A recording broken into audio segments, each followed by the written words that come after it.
ये डिटेल जानना चाहेंगे। जी, असल में जब बहुत सारे गंगा में आप लोगों ने भी सुना होगा, आप लोगों ने कवर भी किया कि गंगा में बहुत सारे शव मिलना शुरू हो गए थे और लोगों में एक बड़ा डर का माहौल पैदा हो गया था कि इससे कोरोना फैल जाएगा, जो गंगा के किनारे रह रहे हैं या गंगा में जो आचमनी कर रहे हैं या जो गंगा में नहा रहे हैं। तो उन लोगों के साथ एक बहुत बड़ा डर फैला हुआ था कि कोरोना वायरस उन लोगों को बहुत नुकसान पहुंचाएगा, क्योंकि जो शव बह रहे हैं उनसे शायद कोरोना वायरस फैल सकता है।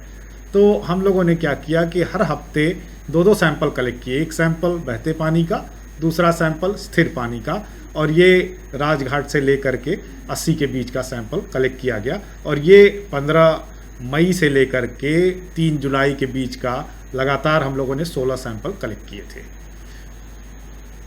तो क्या परिणाम है? जी, ये सैंपल हम लोगों ने Birbal Sahni institute of palaeo sciences में डॉक्टर नीरज राय के पास भेजा, क्योंकि वो गोमती पे शोध कर रहे थे, सिमिलर टाइप का शोध।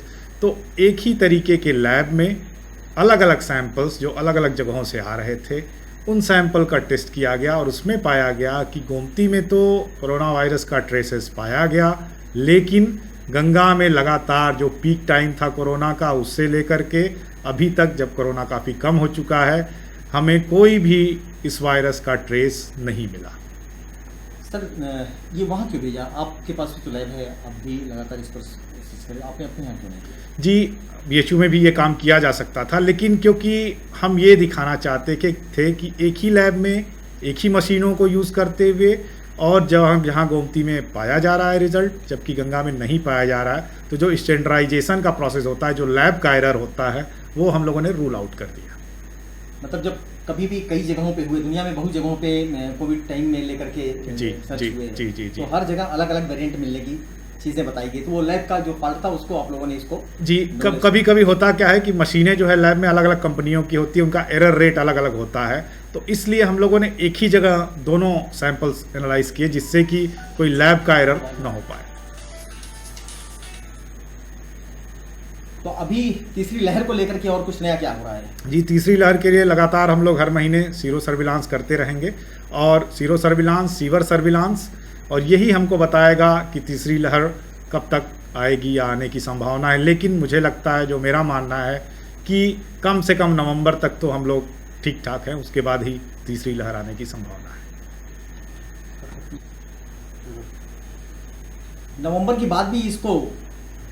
जी, ये लगातार काम चलता रहेगा, और इसमें हमारा मेन ये है कि देखिए क्या होता है कि आदमी अगर इन्फेक्ट होता है तो वो पहले ही दिन नहीं जाता है टेस्ट कराने, और शुरू में तो लोग कतई नहीं जाते हैं। तो आदमी जैसे ही इन्फेक्ट होगा, वो अपने घर में नहा रहा है, धो रहा है, तो जो सीवर का पानी है वो हमें तुरंत इंडिकेट कर देगा कि इसमें कोरोना वायरस के ट्रेसेस मिलना शुरू हो गए हैं, मतलब शहर में ऑलरेडी केसेस बढ़ना शुरू हो गए हैं, और फिर ये आउटब्रेक का कारण बन सकता है। अपील क्या होगी आपकी? जी, देखिए, इसमें सबसे बड़ा जो रोल है वो वैक्सीन है। इवन जो कोरोना के जो प्रोटोकॉल्स हैं उसके पालन से भी ज़्यादा हमारे वैक्सीन का बहुत बड़ा रोल है।